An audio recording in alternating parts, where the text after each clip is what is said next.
Yeah, my name is Dr. Wally Franklin, and I've been involved studying humpback whales here in Hervey Bay for 30 years, along with my partner.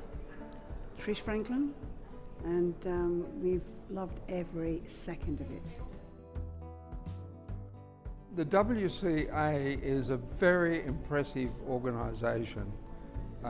We have to say that the staff that have been here running the conference have our highest compliments. Clive Martin and Sophie and Wendy and Sharon have all done an amazing job in the development of the conference, the organisation, and the actual undertaking of the conference here in Hervey Bay. It's been deeply impressive. So that leads me to say that with that kind of talent involved, the whales, dolphins and porpoises of this world are in very safe hands. I think the most important vision for cetaceans is for we humans to get a grip on what it is we've done to the planet, are doing to the planet, and what we need to do to correct things. The reality is the survival of whales and dolphins now depends on us. Over the last 1,200 years, we humans harvested these whales and dolphins and took many of the species to the brink of extinction. Fortunately, there's been a major change of heart towards whales and dolphins. Whales and dolphins now are the subject of a remarkable global tourism industry, and it's really encouraging to see that that industry is coming to terms with what they need to do to operate around whales and dolphins with very clear standards and codes of ethic and sets of practices that are practical and that work. But what's even more important that's been reflected in the conference is that there are so many issues to cope with. Now, plastics, of course, is a major one, and that's been really emphasised at this conference. The destruction of habitat of various species of whales and dolphins, entanglement with ships and fishing gear, but more importantly, the impacts of climate change affecting ocean acidity, rising ocean temperatures that can impact the food source and supplies for whales and dolphins.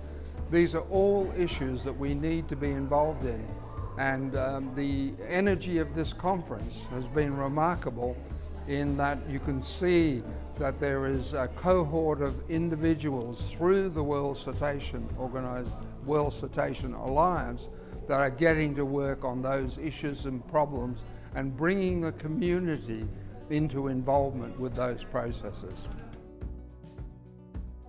This actual conference has brought a diverse amount of people together, a really diverse amount of people together, so where the heart as well as the head has come into being.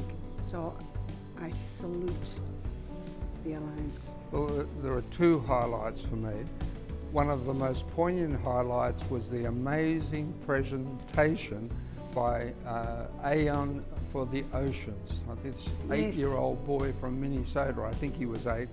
He just did an amazing presentation and is a head of an incredibly effective young organisation engaging children and the community and adults in the processes needed to be tackled to look after whales and dolphins. That was very impressive.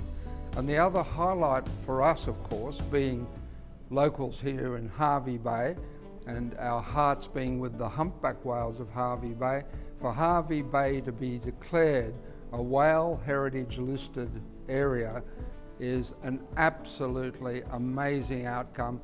And incredibly deserved by Hervey Bay. Yeah. They've done a remarkable job over the last 30 years in developing an extremely well-run whale watching industry. And whilst I agree with Clive that the accreditation is only a stop along the journey, it's a very important recognition of what they've done and will provide them with a very strong and clear focus of what they need to be giving attention to in the future. So that kind of accreditation work on a global scale by the World Cetacean Alliance is an absolutely incredibly important work that they're doing. And Clive has a really big heart. He's been absolutely wonderful, hasn't he? He has. Wally? He's been a great chairman. And the team has been an amazing team. So, thank you. We've enjoyed being here.